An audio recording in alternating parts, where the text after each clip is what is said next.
everyone, it's Lucy and Tam from GameSpot, and great for us that GDC is happening in San Francisco because it means a lot of friends and developers and publishers are coming into town and we can drag them into the studio to talk about the games that they are working on. And so one such person who has been dragged in today is Ben Starr. I think I came in willingly. That's what we want you to think. Yeah. It was like a hidden drag. Like Okay. We coerced you into I love a hidden drag. You're here because you play a character in the First Berserker, Kazan. I do. I play Kazan in the First Berserker. You are the Kazan. Yeah, I am. He's very cool and he's kind of terrifyingly sexy. I think I look at him and I go, that is kind of like body goals I could never achieve. Yeah, anime body goals, right? Anime body goals, but he's just also really cool. So all I could do was just lend my voice to him. But we How can. do you prepare How do I prepare for it? that voice? There's a lot of grunts, there's a lot of hidden things. There's a lot of simmering anger. There's a lot of intensity. So you just got to prepare your voice for it. I'm quite bad now. I used to like really get into preparing stuff. I used to like do all the exercise, and now about 10 minutes before I go, I go, and you go, done.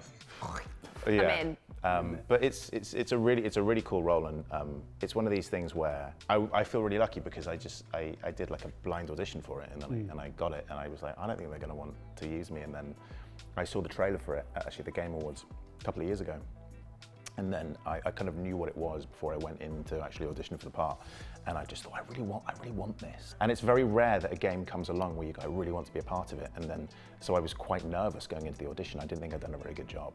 I think because my hopes and expectations were so high, because I just thought it looked so cool. And actually, I knew more about it than the director who was auditioning me, because I really go in deep when I see something. I'm like, okay, I'm going to research all about it, and I'm like going into the Dungeon and Fighter universe and find all about it. So I just really over-invested in the audition, and I came out, I was like, I don't think I've got it, and then it came along that way. Yeah, you mentioned is a cool character. He's cool.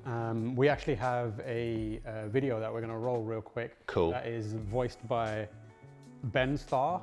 Yeah, that's me. Yeah. Is that you? Yeah, that's me. You're voicing it, and that was released as part of Boss Week. Yes. Which is like a showcase of bosses, right? So we're going to get to look at some of the opponents that Kazan's up against. Yeah, I believe that there'll be kind of a series of these come out, and it will start with me introducing myself, the blind narcissism that I have, and then each day we'll be introducing a new boss character, because ultimately that's what this game is about. It is about overcoming overwhelming odds, and it's that idea of learning through mistakes, and the bosses are kind of the real highlight of it. And hopefully that's where, when you play it, you'll see kind of how the mechanical intricacies of the game work out, because you're going to want to kind of get your tactics in the right way to overcome these things. We have all played games that test us in that way, and I think that's what it wants to do here, is highlight it.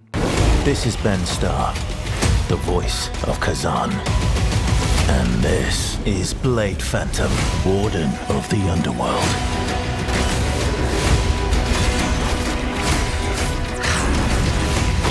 You dare try to defy us?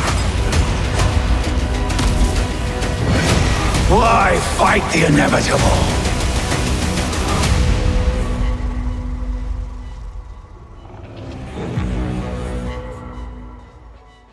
What's the deal with Blade Phantom and Kazan?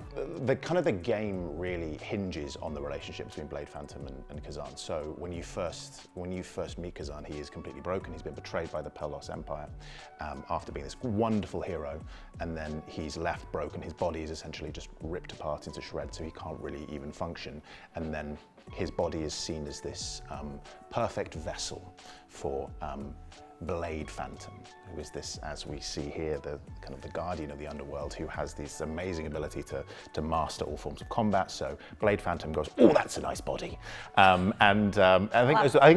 think I've lifted those directly from the game. He goes, oh, that's a nice body, I'll take it, and he goes inside, and it's about the kind of the symbiotic back and forth between like an incredible warrior, and then actually probably all a battle between two great warriors to overcome kind of overwhelming odds, and they both have different wants and needs, and they end up kind of teaming up together to do stuff. But in order to kind of tame the Blade Phantom, you have to fight him in combat. And the demo's already been out. I've seen a lot of people have a go, and some people not do very well, and some people do brilliantly. I think the demo's been out for a while now, and it's actually scary how good people have got out of that game. Are you very good at it? I remember playing it at Gamescom, and I was absolutely terrible.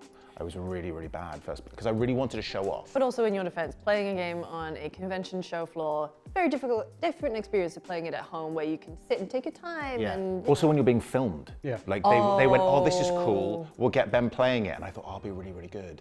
And I was going in way too cocky. And again, that's maybe why the game. I was playing it incorrectly, which is it's about lots of things, but really about stamina management. So it's a game in which you have to really make sure that combat is a tactical affair. It's not just going in and hacking and slashing stuff. And I was just going and going, hit it with the sword, hit it with the axe. When we played Sekiro for the first time, they were filming me, and I was just getting wiped out by I was just like, if this camera puts any of that footage anywhere, I'm going to be disgraced. And let me tell you, it went up somewhere. It's like it's one of those experiences that I feel like by the end of it, you will be in this insane kind of zen state. Slow state. Yeah, you'll just be you'll know exactly what you want to do, and you have all these different types of weapons that you can then master in their own way, and you can adapt to your own play style. And like you're going to see some people that are going to be really great with the spear or the greatsword, you know, and that's really what it is about. Is going like create Kazan in the image that you want to create. And the cool stuff is you've seen it on the pre-orders, like you can make him look pretty in different ways. I think that's great. Characters want to feel like Kazan is his own character, but it's also theirs, you know, and people are going to overcome battles in certain ways. And as a fan of playing these games, you know, I look forward to watching the whatever YouTube tutorial by whatever player who goes, this is how you can defeat this without any hit with these things. You know, I want to see, and the marketing team's gonna love me, I want to see Kazan completely naked without any weapons, defeating something with no hits. You know, it's that kind of crazy thing that you can adapt it in your own way. By the way, Kazan can't be made naked, just so you know. It's about making the game your own, you know, and even though he has his own story, it's kind of also your story. Yeah. You mentioned a lot of the keywords that people would associate with a Souls-like game, but it's not traditionally a Souls-like, is it? It kind of has elements of it, but how would you describe it as someone who's worked on it, played it, and spoken to developers that work on it? I believe the official term that we use is hardcore action RPG with Souls-like elements. It's a lot of words. It isn't it? Well, I think what it means is you have played. We are kind of almost very familiar with the idea of what that play loop is, you know, that idea of combat that is challenging but not overly punishing, that idea that when you go back to a particular point where you can save, you can, you know, regenerate enemies and do that same thing, overcoming overwhelming odds. Those things we recognize, but also like we're in an age now where that formula is very specific, has been created, has been iterated on, and this is like a new iteration of that, you know. And it's amazing to see games like Kazan come out and take something that we know that feels familiar but kind of different in its own way, and hopefully like people get that. It's hard to say without you actually playing it of what those differences are, but it's cool, and I'm really excited to see where it goes in that way. You know, to name drop other fantastic games in that kind of, you've got Neo, you've got Lies of P, and I think Kazan is a great kind of next step in those games that are kind of taking that formula that we know and iterating on in really interesting ways. It also kind of gets people like a foot in the door. Yeah. Because it's not for everyone, I think, and this is going to be, at some point, this is going to be someone's favorite game of all time. This is going to be someone's first ever hardcore action RPG. This is going to be someone's first or someone's favorite of everything, and I think that's a really cool thing. Each time you release a new game, and certainly one like this, I think the neatest thing about this game is it's new. It is familiar IP. It's Dungeon and Fighter. We know this character exists, but it's new. And it's really fun to see stuff that feels new. Yeah. And I'm just a big fan that in 2025, we're getting something that you can feel like you understand, but it's a new character. It's a world that has like really, you know, I don't want to call them biomes because they're not biomes, but there is a really rich color palette, and you can see it from some of the trailers of going, it's not just one color. You're going to go and explore this world that feels very rich, feels very diverse and new. Just give us new, guys. Yeah. Give me new stuff. I think that's cool because there are expectations of sequels, there are expectations of things that we know, but like let's just have new stuff. And DNF, like Dungeon Fighter, Kazan, there's a whole world out there for people if it works for. Because We were talking about the game recently, and I remembered that I reviewed a game in that universe, Yeah. DNF Duel, which is a fighting game, I believe, developed by Arc System Works. So like you have stuff out there already, which is interesting. Like there's new and there's new you can really explore. Yeah, it's a rich well to mine from. But hopefully what this does, if people like it, it spawns something bigger and it introduces new fans to it. Like it's a cool thing. Yeah, and if people like it, they can, or they're interested in it, they can go and download the demo now. I've played it a few times. It is interesting. I'm excited to get my hands on it more. It's the kind of game I like, so I'm sure other people will feel similar if they want to check it out. And if not, now you know. Video games are cool because the people who work on them really love it. Yeah. Because it isn't an easy job to do. And things like GDC, the reason that I'm here is because all these people who have an insane passion for their job, because it's hard, get to do it. And I love it because there's so much passion. And seeing these, like going to Day of the Devs and seeing all these like smaller games, it was just incredibly neat. Yeah. And I think they can exist in the same universe. You can have the first Berserker Kazan exist in the same space as us slapping a cat's butt. And I think that's just really neat.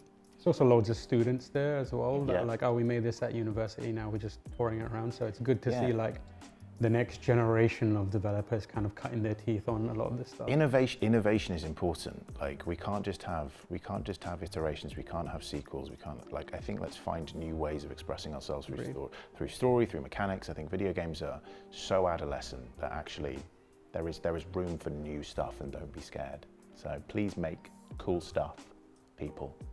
Thanks.